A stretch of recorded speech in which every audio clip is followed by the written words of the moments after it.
Hello guys, শুভ সন্ধ্যা। আশা করি তোমরা ভালো আছো, সুস্থ আছো। এখন বাজে ঘড়ির কাঁটায় রাত 9:30।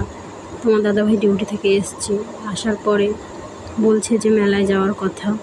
সকালে বলেছিলাম যাব না, তারপরে জানি না এখন কি হলো, 9:30টার সময় ইচ্ছা হলো মেলায় যাওয়ার কথা।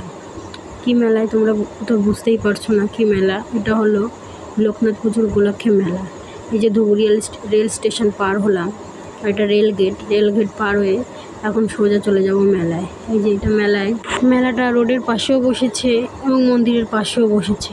আমরা এখন সোজা চলে যাব গাড়ি রাখতে, কারণ গাড়ি না রাখলে পরে আমাদের বাড়ি যেতে অসুবিধা হবে। তাই তোমার দাদাভাই সোজা একটু এগিয়ে গাড়িটা রেখে তারপরেই আমরা মেলায় ঢুকবো। আমার বিয়ে হয়েছে 4 বছর, কিন্তু আমি জানতাম না যে এখানে মেলাও হয়। 2 বছর জানতে পেরেছি, এই বছর নিয়ে আমি 2 বছর হলো আসছি এই মেলায়। মেলাটা খুব সুন্দর হয়, আর দেখতেই পাচ্ছ অনেক বড়, অনেক ভিড়, অনেক লোকজন হয়েছে। 3 দিন 4 দিন থাকে, এবার জানি না কদিন থাকবে।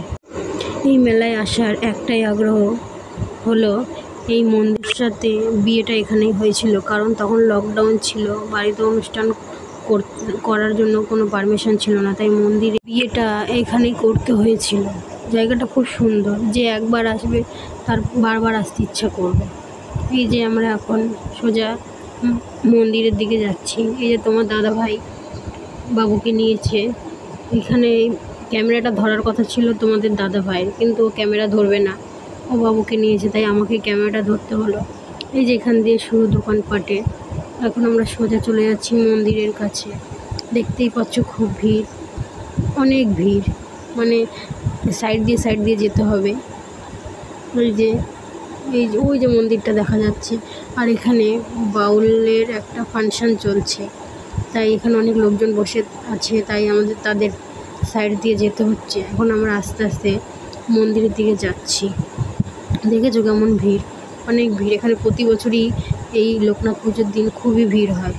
এখন এই যে তোমার দাদার ভাইয়ের কাছ থেকে আমি দক্ষিণা নিয়ে এখন সোজা চলে যাব পুরো একদম মন্দিরের ভেতরে। এই যে যাচ্ছি মন্দিরে। এখানে অনেক লোকজন, অনেক বাচ্চারাও খেলাধুলা করছে, কিন্তু বাবুকে আমি ওর বাবার কাছে দিয়ে তারপরেই আমি দক্ষিণাটা দিতে যাচ্ছি। একদম সোজা চলে গেলাম এই যে লোকনাথ বাবার কাছে। দেখতেই পাচ্ছ অনেক ভিড়, সবাই ফটো তুলছে। এখন তাও ফটো তুলতে দিচ্ছে, হয়তো ভবিষ্যতে কোনো দিন এখানে ফটো তুলতেই দেবে না। এই যে এখন সোজা ওখানে মন্দিরের থেকে আমরা মেলায় চলে আসলাম। অনেক দোকানপাট বসেছে। আমি বেশি কিছু কিনিনি, শুধু কেনার মধ্যে কিনেছিলাম 3টে ক্লিপ, একটা আংটি আর এক পাতা ক্লিপ, মনে হয় অন্য ক্লিপ কিনেছিলাম। আর এই যে কানের নিতে চেয়েছি, কিন্তু তোমার দাদাভাই আমাকে কানের নিতে দেবে না। মেলা থেকে আমাকে কিছুই নিতে দেয় না, শুধু ছেলের খেলনার জিনিস ছাড়া। তাও এবারে জানি না কি মুড হয়েছে, তাও কিনে দিল।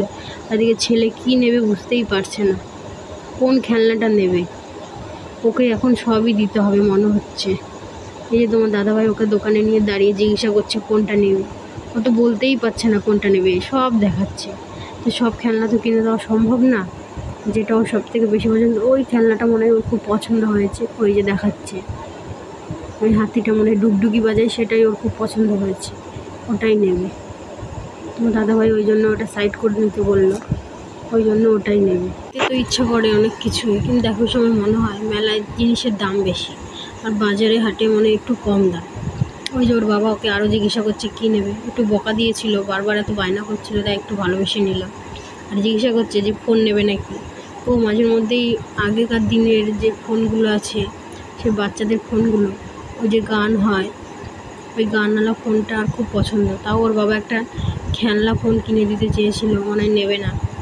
সে যাই হোক, এখন আমরা আরেকটু ঘুরে নিলাম অন্য সাইডে।